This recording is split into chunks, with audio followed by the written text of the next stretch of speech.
What's going on, ladies and gentlemen? Welcome back to another video. Today, we are watching episode 4 of Arcane's Bridging the Rift.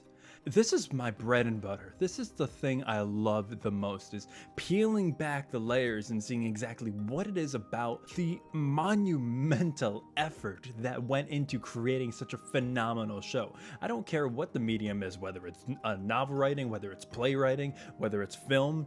It's so amazing to see how many beautiful artists can come together and create one unified goal, separating their egos and coming together for a better purpose, to create something bigger than any one person. It's so amazing. This one, I've heard from you guys because you know about my musical background, is about the music, and I am so excited. I'm taking your advice too. I'm gonna be pausing the video now too, so we can actually comment on it and give the music, of course, wait till the music episode, the amount of time and patience and it deserves, and not talking over and muting and all that stuff.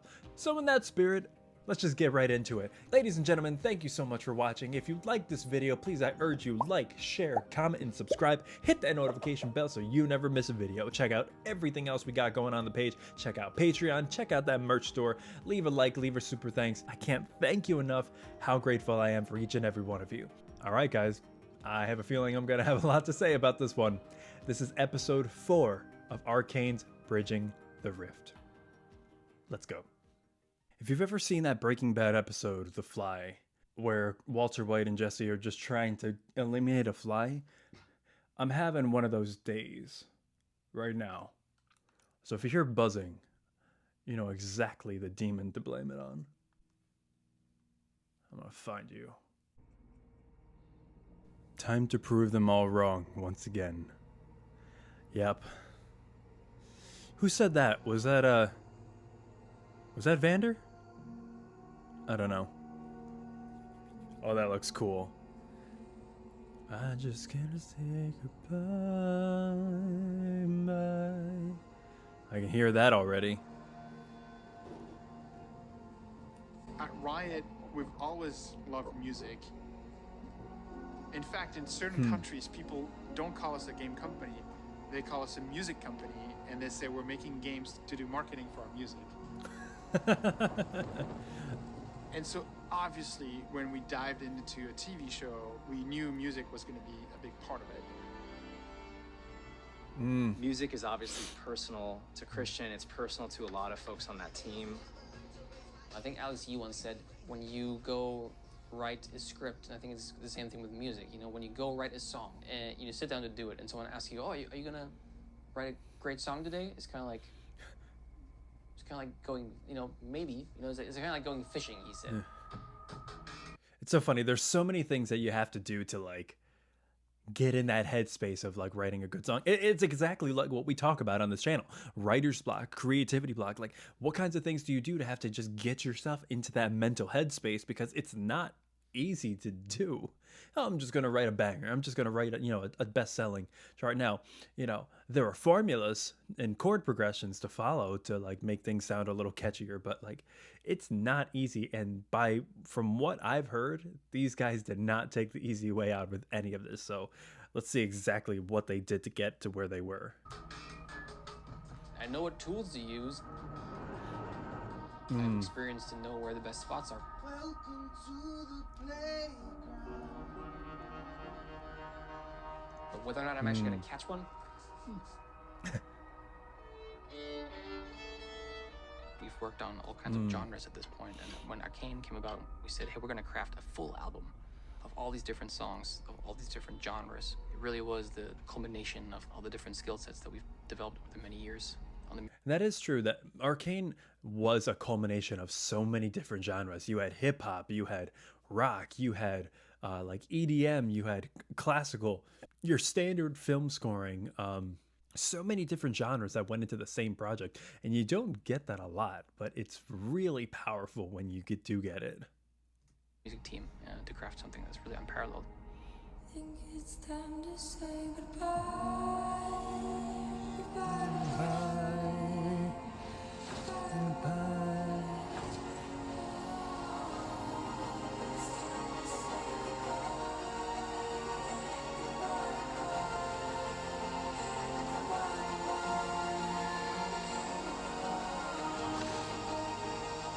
Musical misfits.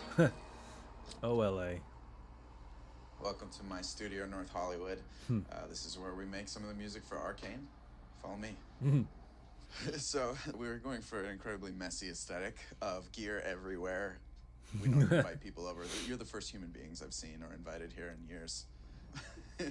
We He's probably not joking. prefer dark, no windows. I love this space so much. It's the first time I've been able to have like an actual piano. I've got the most important instrument of them all, obviously, the French horn here. Hey, shout out to French horn players, because French horn is hard. Just the embouchure you have to get when you're blowing into it. It's one of the hardest instruments that I ever had to learn. And I had to learn all of them. I had to learn every instrument in the orchestra. French horn, one of the hardest. I'm just saying.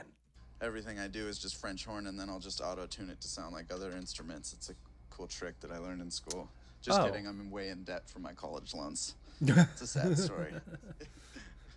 What made Seabird really, really special is that he's not only extremely talented at writing melodies, for pop vocals, but also he's a classically trained musician.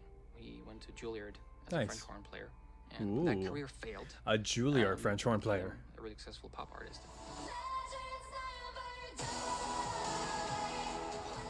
I've been working with Riot since about 2016. Each year for their Worlds event, the biggest esports tournament probably ever, we write an anthem. Hey, shout out to my girl Christy Costanza and Against the Current. Christy Costanza, one of my favorite alt rock, pop, indie, pop punk singers of all time. I actually did a show with her a long time ago. We played a set together, and she's like one of the nicest people ever. And look where she's at now. Just unbelievable. Check her out. Christy Costanza, Against the Current. Amazing. For them, so like a big pop song. Legends Never Die was There the she first goes. Worlds anthem that I wrote. And about 2.5 years ago, Christian reached out and he's like, "What do you think about Arcane? Do you want to get involved?" And I was just like, "Oh yes, this would be the sickest."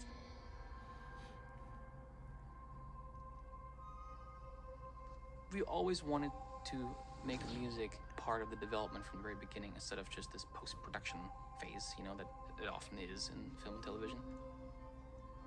The first time I heard about Arcane was pretty much a series of index cards stuck to the acoustic treatment in Christian's composing room.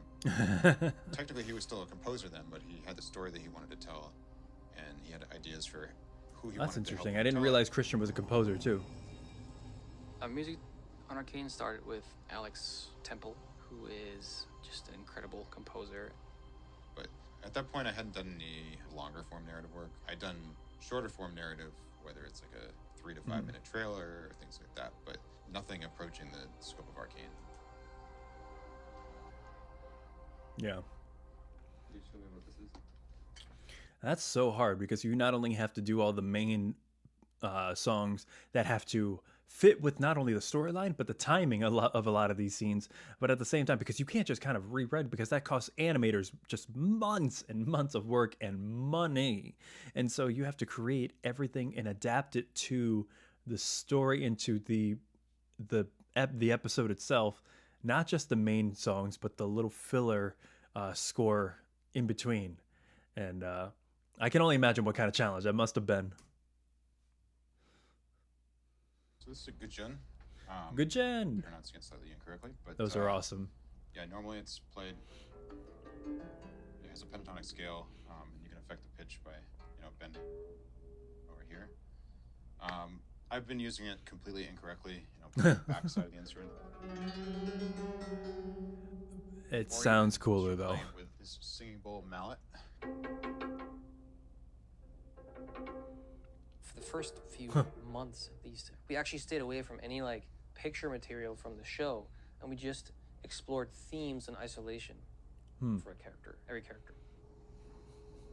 I think That's when smart. working on a theme, you want something that clearly makes a statement about who this character is, but you also want something that's adaptable. So this is the beginning of episode 3. We have this. I love themes. Themes really make a character pop on screen. Like I think back to Captain America's theme. you know, like dun dun dun dun dun dun dun dun, dun. And you know, it pops like every time he's doing something heroic or triumphant, and every character has that theme that like when they show up again, like it plays it's a sense of familiarity. So when this character appears again, it invokes the same feeling, and it just works hand in hand with what you're seeing or what you're hearing. It's beautiful. I'm gonna say beautiful a lot. Vocal that comes in. Ooh. So, for example, we have this character Silco. You know, he's kind of one of the villains of the show. He's a complex character. He has good reasons for some of his motives, but he's sort of a villain.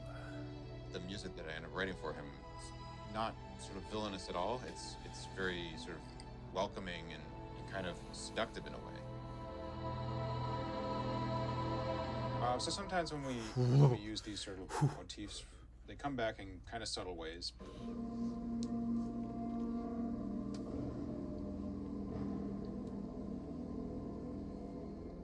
Kind of very confused, distorted version of that melody we heard performed so beautifully by the soprano in the other cue. And you see like how not only the music affects the scene there, because you have the haunting, distorted underscore of this piece with the soprano, and you don't even really realize it because it just melds into the background, but it becomes part of the scene.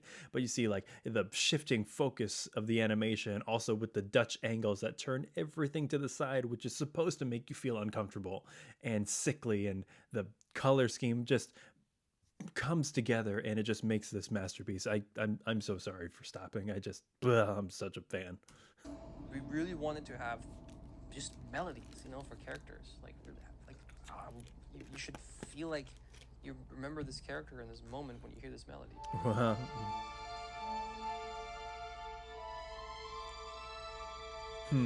They're always there, but sometimes they're darker, sometimes they're brighter, sometimes they're faster, but they're always there. Oh, wow. Ooh. Alex Temple, the lead composer, he's just such a god-tier orchestra composer, like to a level I can't get to. First violins at bar 13 can play that out a little more. Okay. Calls them bars. Interesting. One more for luck, and then we'll move on.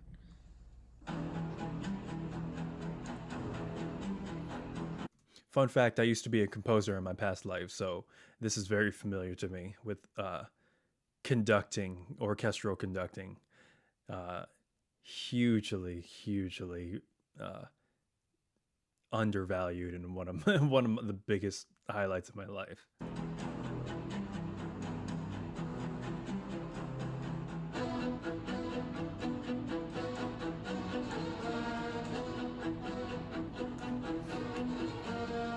It's funny because I was a French horn player growing up, and so I listened to just all this Mahler and like Bruckner and all these people, and so I thought I was obsessed with it. And then I'd talk Mahler with him, and he's just like, "Oh, the specific recording of George Schulte from 1975. I prefer the third movement versus the Bernstein recording." And you're like, "Okay, all right, you win the nerd contest."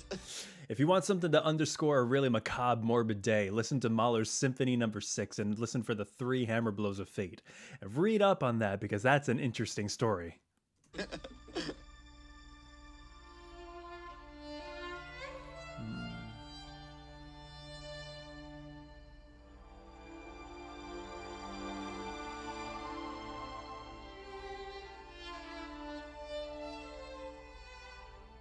So Ray Chen is a phenomenal violinist. You never know quite what it's going to be like working with, you know, somebody who's at the top of their field. Ray plays as a soloist with the Los Angeles Philharmonic, the big orchestras in Europe, you know, London. He's probably the first classical violinist who plays on like a $20 million Stradivarius to an animated series. Interesting. Oh, did they? He's got a lot of patience. Did they actually make him the violinist in the stage performance that they were at in the show? A lot of the time, the music I put in front of him, it's written because we know he can play it.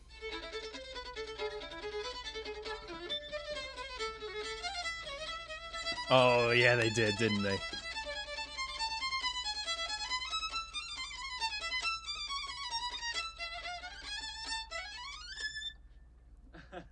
My God. I don't know about that. That was horrible. My God. We're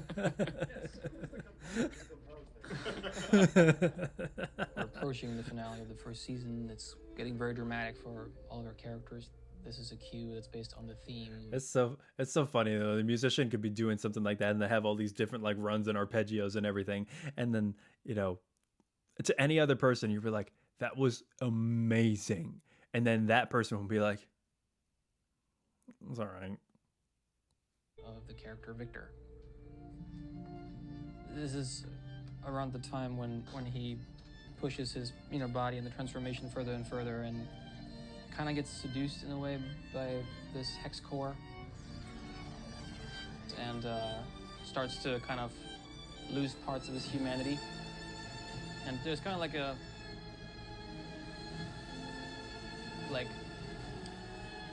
terrible beauty, if that makes sense. It's a really tragic moment, but it's also kind of a tragic ascendancy because it's like Yeah. it's not a good thing that's happening, but at the same time, this is kind of like a leveling up with the character. This is an important stage of his development.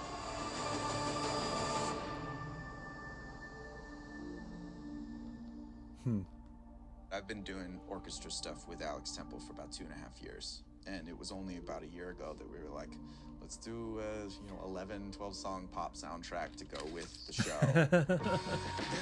That's funny.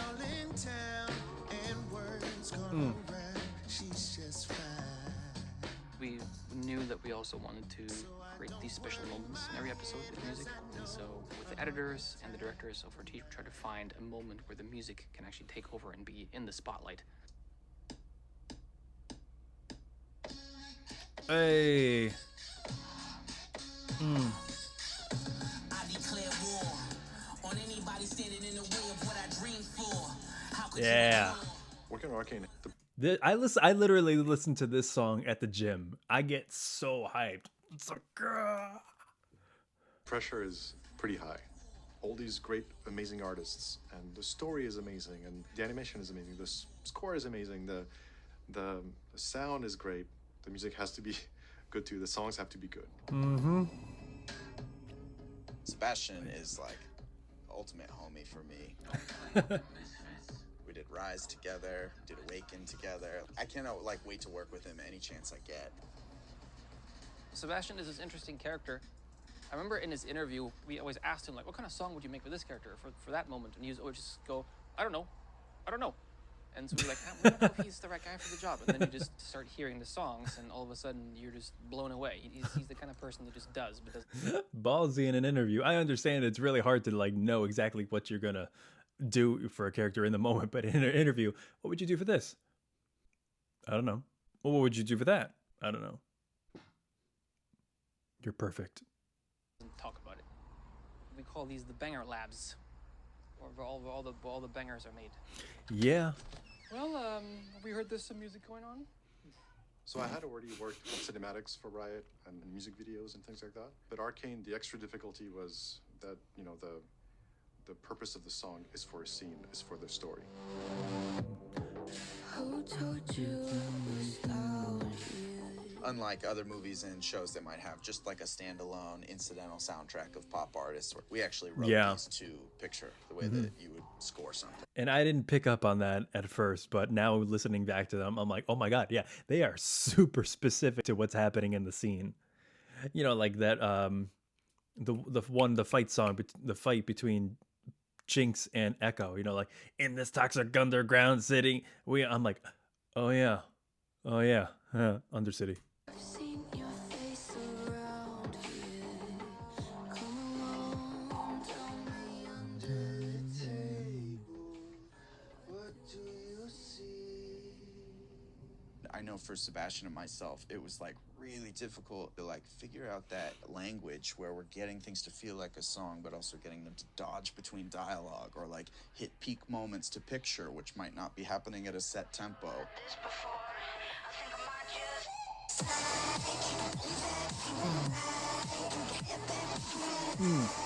I think so much in what we do with the songs, you can kind of find parts of the world as well.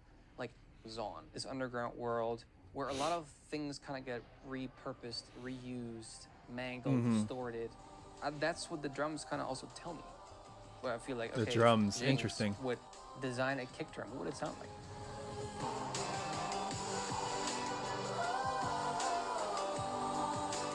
When we worked with B. Miller, she had recorded some really All right, I have to start doing some Worlds research and watching some Worlds videos because that looks amazing.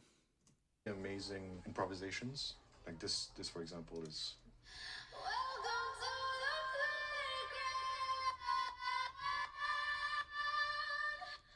she totally understood the vibe of what we were trying to convey, you know, descending into Zon, and it just was perfect.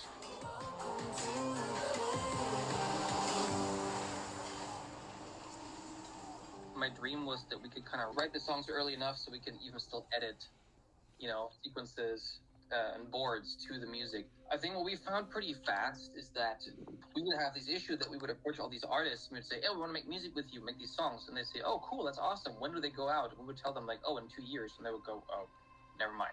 You know, so what we did instead is to actually write the songs ourselves and then bring on the artist to kind of like, you know, either just sing it or find their version of it. Wherever you are, light it up and I'll find you. Oh.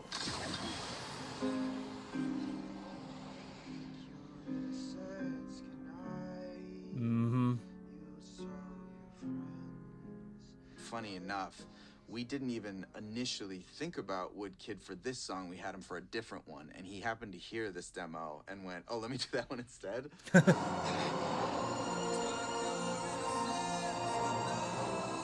And it was the greatest thing that could have ever happened. This was like sort of an action-y piece when I had first written it, and then he turned it into the most chill-inducing string thing I've ever heard.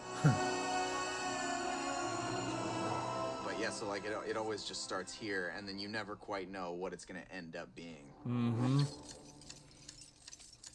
That's why you work with as many artists as possible. The other big one was the Jinx Echo fight in episode 7.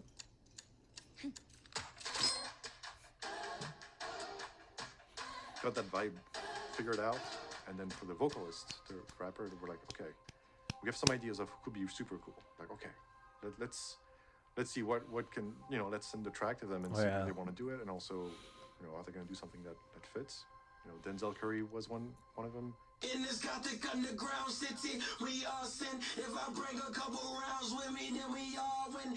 Jizzle was another one. Just might kick your butt, go run them up, then paint my nails. Never learned to raise my hand. Was too busy all right, so I'm guessing they just used all of them because they all sound exactly like the song.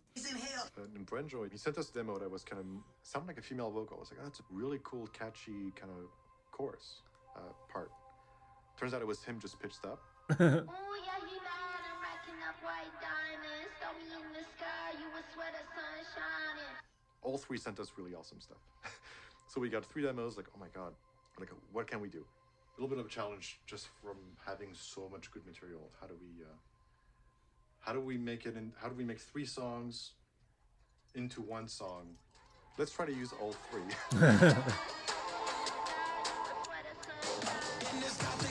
Yeah.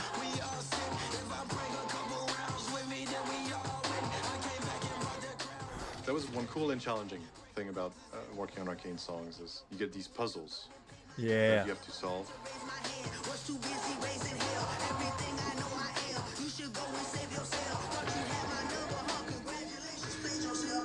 Ooh, it's god damn so good. Season 1, everything we did for music was kind of happening then like after the cut, the episodes were already done. And so now if we do it early enough, we would have the ability for the artists to just kind of write whatever they want, and then we can cut the episodes to it. I think it was such a limitation for the writing musicians, you know?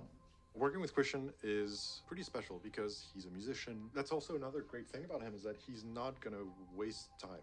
If it's not great, he'll tell you. He'll tell you right away, yeah, it's not working. Can you play the 57, just solo it real quick? I just want to hear it because I don't know if the orchestra always makes me feel like it's more convoluted than what it actually is. Christian started his career at Riot in an entry-level position, answering tickets. when players have a problem, whether it's a technical Wow. problem or billing problems. Then only a couple years later, he started to write some music, and only then we realized, oh my God, this guy is an amazing talent.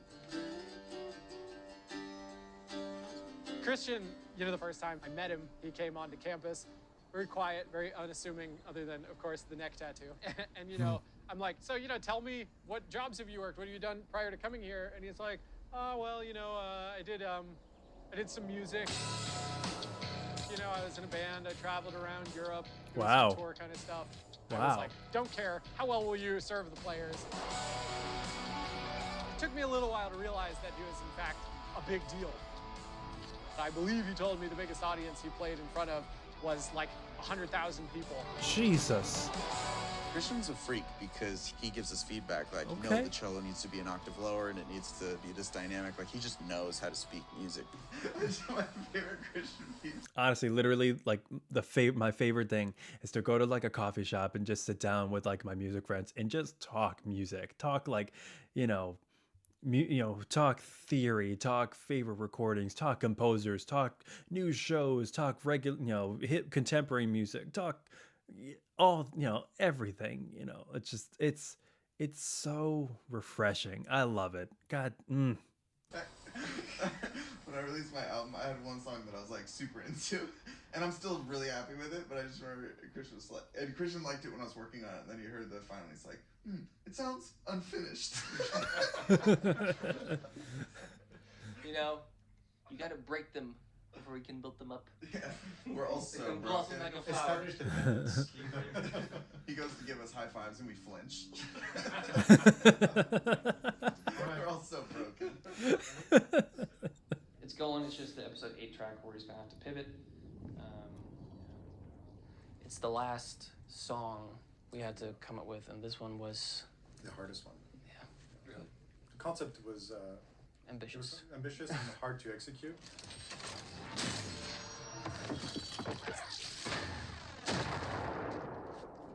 When you kind of go into it knowing, like, by the way, this is the big champion moment for Vi and for Jace, and this needs to be great, and you're gonna question every choice you make because it's like, but is it great? And so it's also just expectations are always really high. So this is a bit of a Hail Mary just to kind of say, hey, we couldn't really figure it out, and so someone had recommended Paris, just because she has a really cool sound. And then Yeah, I didn't realize that was Paris. Paris is one of I keep saying all these people are like one of my favorites. Listen to her cover of Chandelier by Sia on the Pump Goes Pop albums, which I love. Her cover of Chandelier, first of all, she sounds a lot like Sia until the very end of the chorus where she gets very distorted in her voice. Man, she is something else. And we just kind of went, maybe we should just let her do her thing. So this is like a demo they send over, and yeah, we're just kind of opening it up for the first time.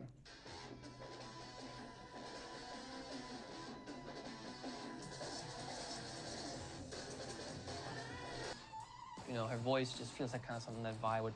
The attitude's really, really fun. She even has like the side, and then like the nose ring. I was like, she kind of is Vi. Yeah.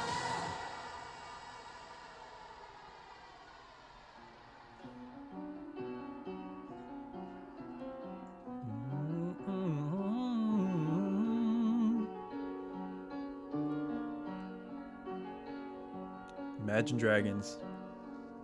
I'm Dan from Imagine Dragons, and this is our studio. This is where we did Enemy. So I'll take you on back. Well, hello. Oh, hello there. This is Daniel Wow. Platzman, our drummer. How's it going? Ben McKee, a bass player. Oh, fancy meeting you here. And Wayne Sermon, the guitarist. Uh-huh. And this wasn't planned at all. I can't believe you guys are in here at this exact time. What are you doing here? I just felt like I needed to be here. Vi is actually the player that I play on League of Legends, so I definitely associated with it. And That's the question I had. Like, yeah. all of you play, or some of you? The three of us play. So Platzman plays, Ben's a more old school gamer. Did you try League? I have tried League. It is. I am a simple man. We've rough. certainly been, we have definitely been late on stage in front of, I don't know, tens of thousands of people, maybe hundreds of thousands of people because we were finishing a ranked League of Legends game. Yeah. And we didn't want to get banned. I love Riot. We've worked with them for a long time, and we've been a part of the community for years. And I love Christian. We vibed out. He told me about what he'd been working on. He showed me a lot of slides and storyboard. At that time, it was in the very early stages of Arcane.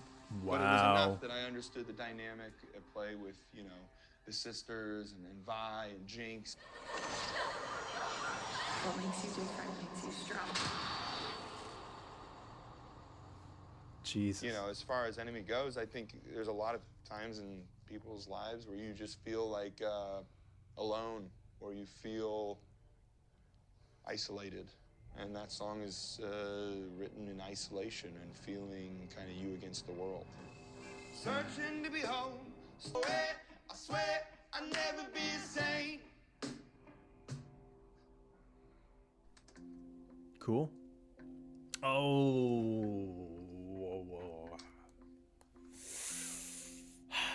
I mean, it goes without saying, like, the Here we last go. scene of season 1 is probably going to be an important Here we go. scene. And it was this beautiful montage, and they had tempted up with this, like, stunning David Bowie song. And they're like, you know, Alex, could you write us a song that fills this moment? And you're like, sure, I'm going to have a panic attack first. I'm going to go see my therapist, and then as soon as I center myself, try and write a song that lives up to that moment. You did good, buddy, though.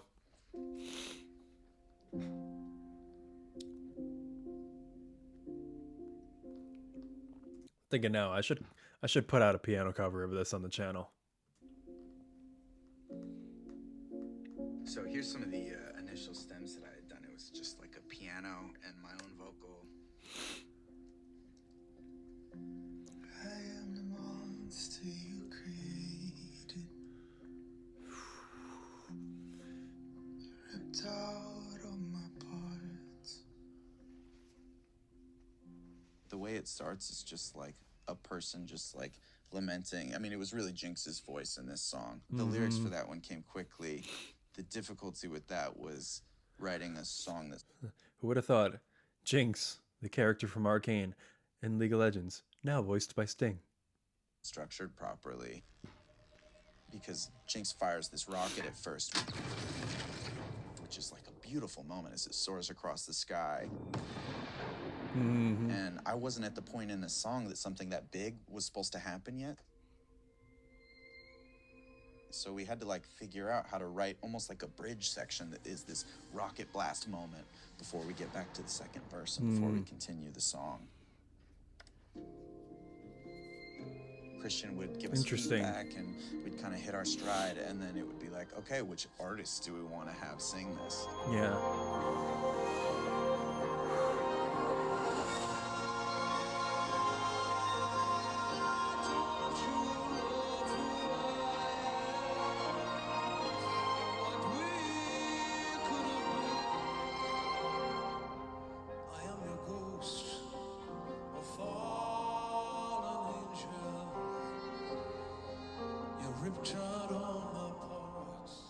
Sting was at the top of our list. I mean, it's pretty convenient to be like, oh, we'd love to have Sting. Like, oh yeah, would you? But we had him there, and we were able to talk to him about it and get him into it and show him the sequence, and he was just really... You know, I would love to, like, if I could ask him a question, I would love to wonder, or I'd love to ask him, why Sting? You know, out of all of the soloists who could pull this off, like, what was it in your head, in your mind, that all you heard was Sting's voice? You know, Sting did an amazing job. I would love to know, like, what drew them to him. Generous, and it did exactly what we had hoped, which is just elevate it into this moment that is kind of above everything else. Like when you hear Sting's voice enter, you're just like, is that Sting?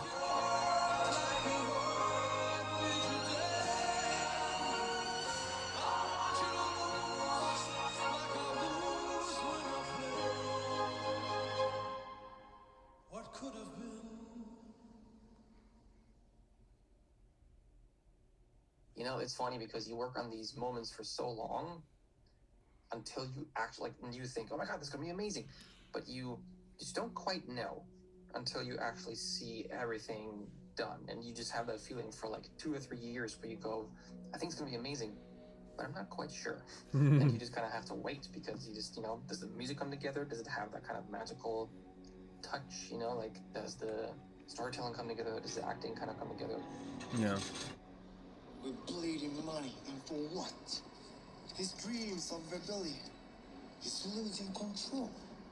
I'm curious to see how it will go when this show hits all the platforms so people can watch it and it's released, and how it'll go for our League audience, you know, and also kind of like the general audience. Our League audience, they will certainly tell us how they feel. Oh, Change yeah, the emotion, yeah. But all I really hear is just the... It's pretty scary to know that you're working on something that really cannot fail, you know, like that's not an option. And so it just makes you question everything.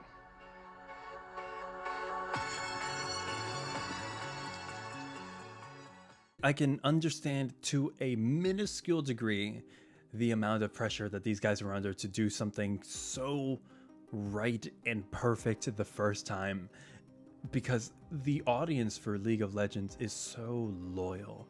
You guys are so loyal and passionate about what you want because this is what you expect. If they are going to take the content that now really is rightfully yours and elevate it to a new medium, it should live up to the expectations, you know? I'm like, look at like what happens when they don't at Game of Thrones season 8.